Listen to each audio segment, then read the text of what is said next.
Good morning, guys. It's me, Rusty 78609, Central Texas, USA, 10:16 a.m. Central Standard Time, November the 5th, Saturday.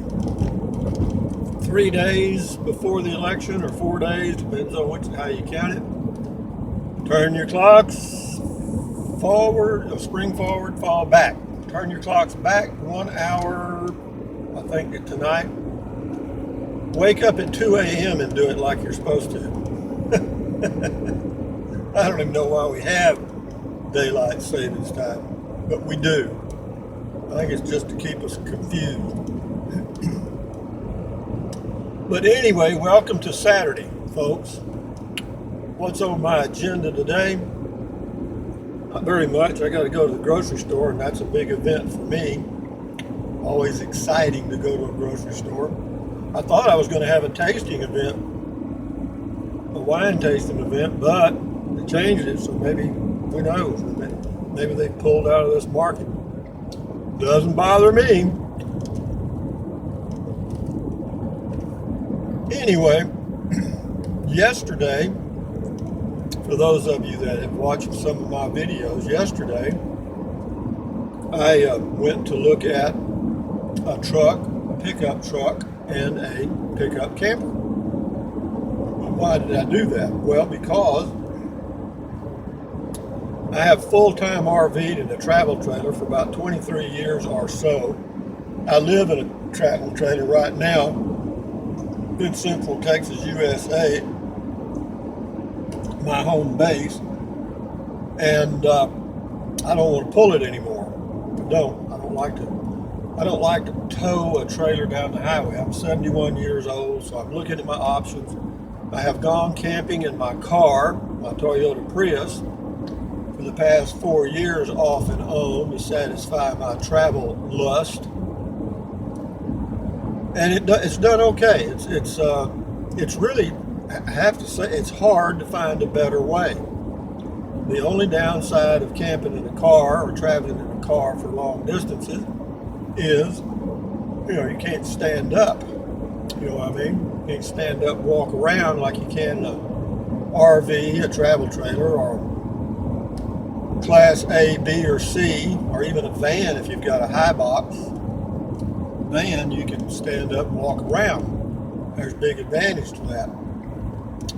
And so I was looking at some options to allow me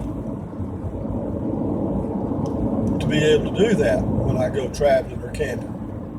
And so I went and looked at a 2007 Dodge Ram pickup, half-ton, 3.7 liter. They wanted $11,000 for it. Had 63,000 miles on it, good condition.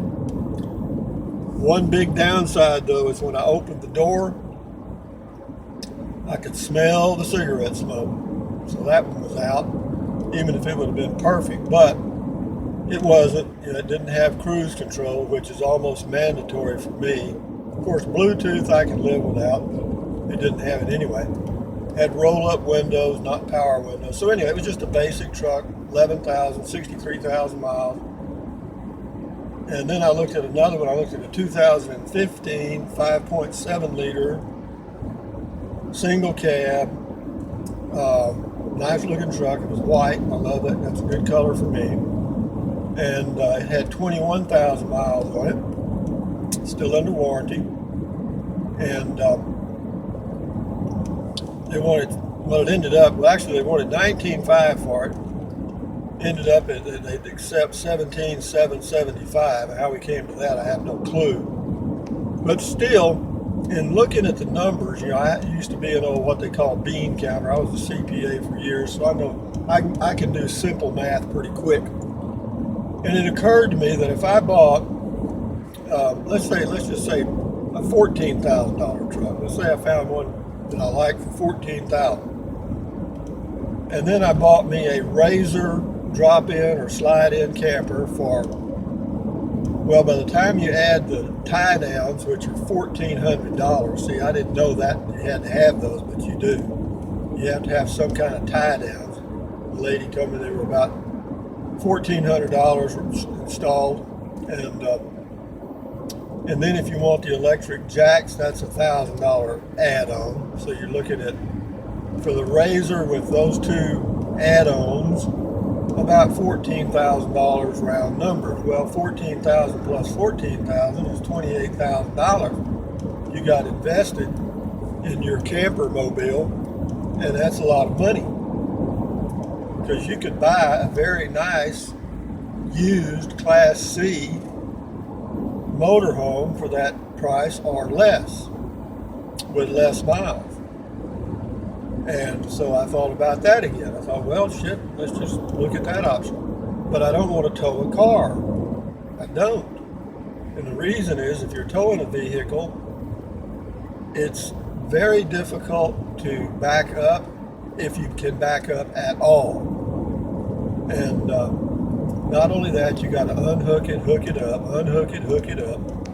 And I don't want to fool with unhooking and hooking up. I'm 71 years old. I just want to pull in somewhere, park and camp for a day, 2 or 3 or 4 or whatever I want to do, and then hit the starter and go somewhere else without hooking up anything. As far as leveling the vehicle, a Class C, I do it the same way I do my Prius. Just put something under the wheels, rocks or something. Or you can buy those little plastic levelers. They're stacking, they're kind of like Legos. They kind of stack together. And they're pretty cheap, but they work good. So, having explored a variety of opportunities, the purpose of this video is to explain that for you people that are thinking about getting an RV, or whether it's a travel trailer, fifth wheel, motorhome, Class A, B, or C, or living in a van or whatever you want to live in. Recognize that there are pluses and minuses to every one of them.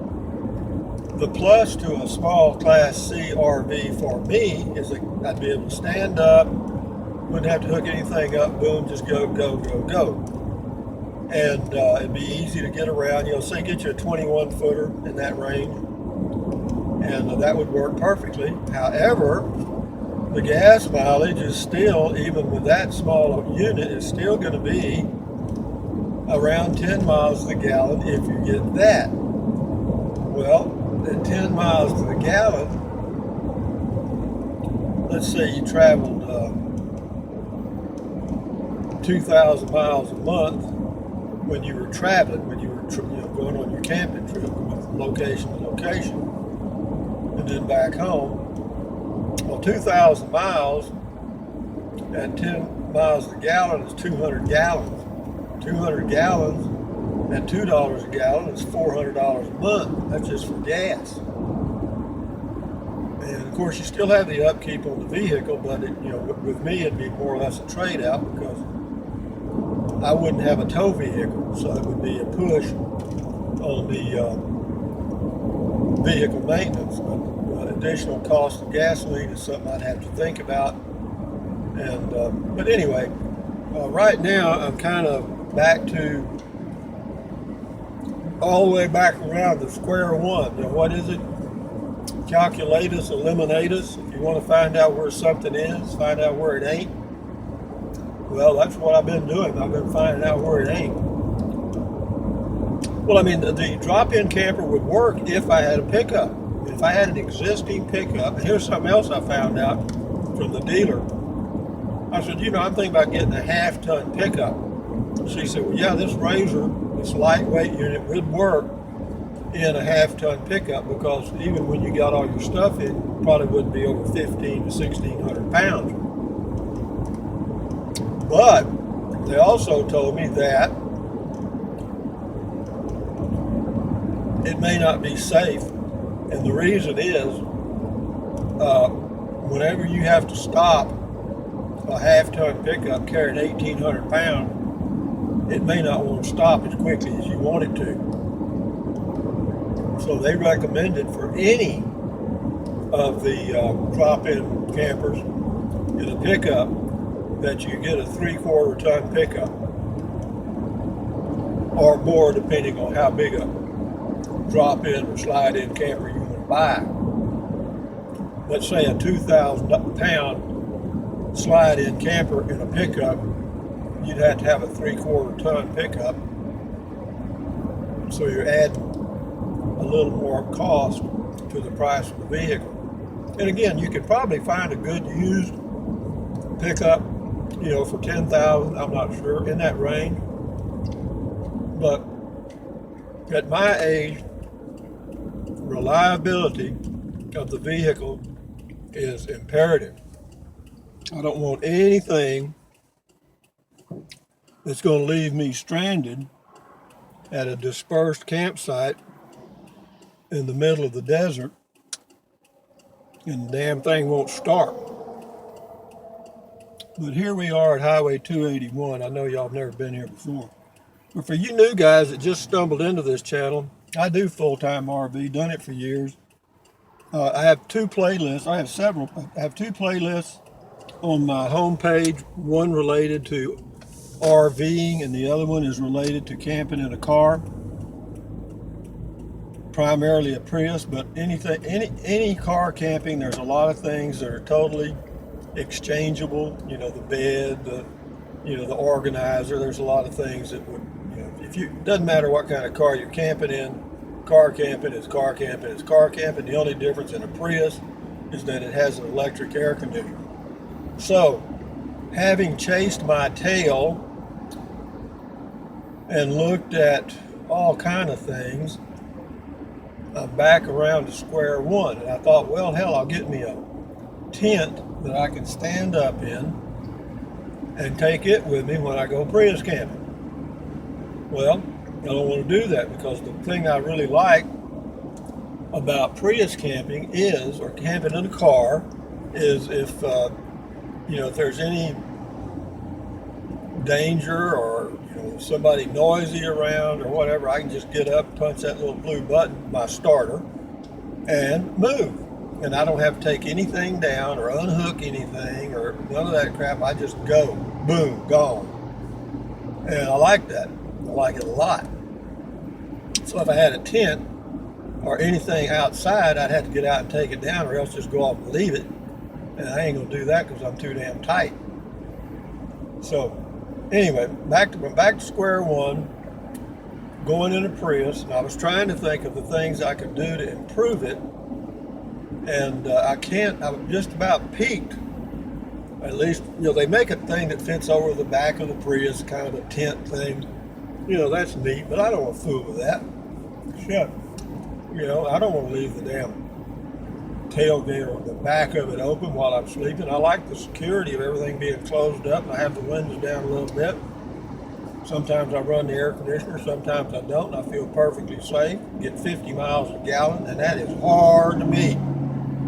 Hard to beat. So, I'm going to look at ways to improve my car camping experience, but I'm not sure I can tweak it much. I mean, I've come up with a potty. I've done a lot of tweaking on the bed. I could probably still tweak the ice chest a little bit. I need to get it a little more organized. I've got some little containers that I put stuff in. I've got my breakfast stuff in one and other stuff in another, so I just lift it out when I get ready to have breakfast. It's all right there. I don't have to dig around in the damn cold water or ice or whatever. So, what have y'all learned from this video? Nothing. Not a damn thing. Oh, God. Thank all you guys that subscribe. I mean, at least it tells me there's a few people out there that can relate to my ignorance. Notice I didn't say ignorance. I said ignorance. See, ignorance is a southern way of saying ignorant. Ignorant. So, ignorant.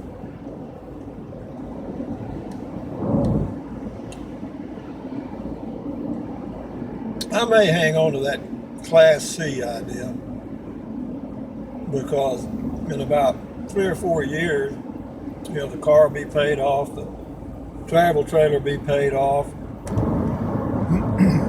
Give me a little extra cash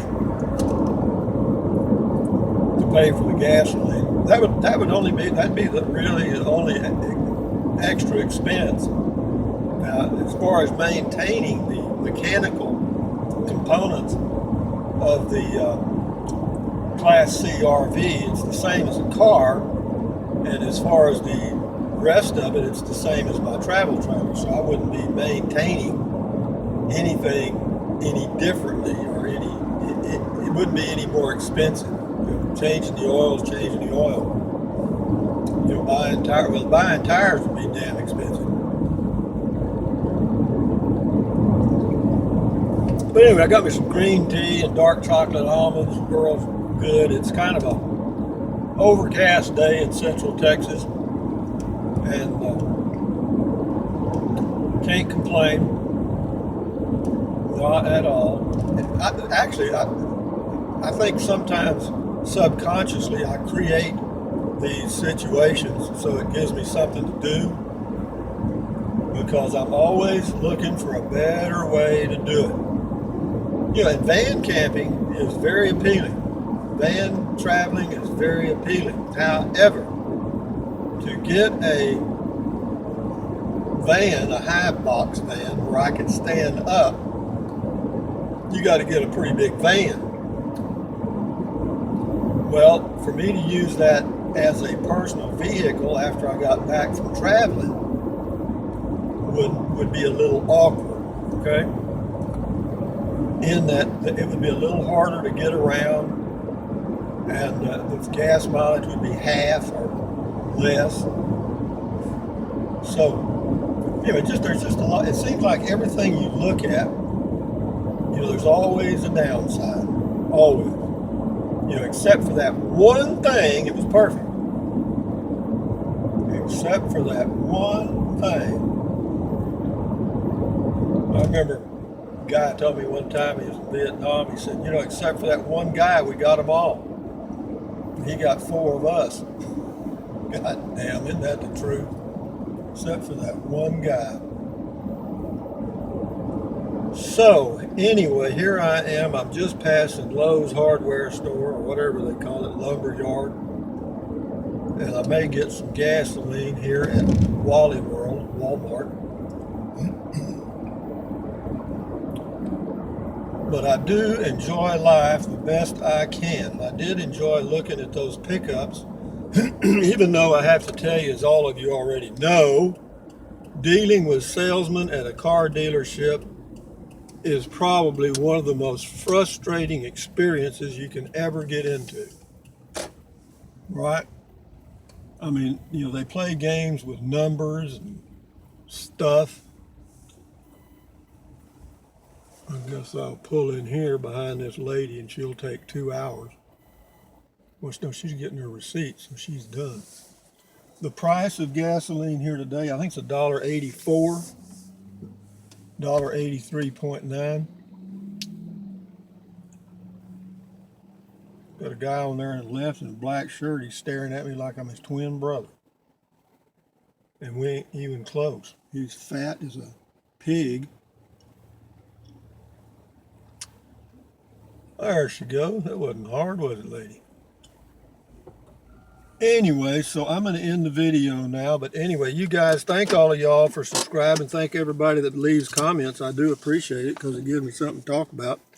And y'all have a good day. I'll have a good day. And I'm going to keep looking for a new way to go camping. Anyway, thumbs up. Carpe diem. Adios. Bye-bye. Buy American made when you can. Drink plenty of water. Walk. Take deep breaths. And you'll feel better. Adios, amigos.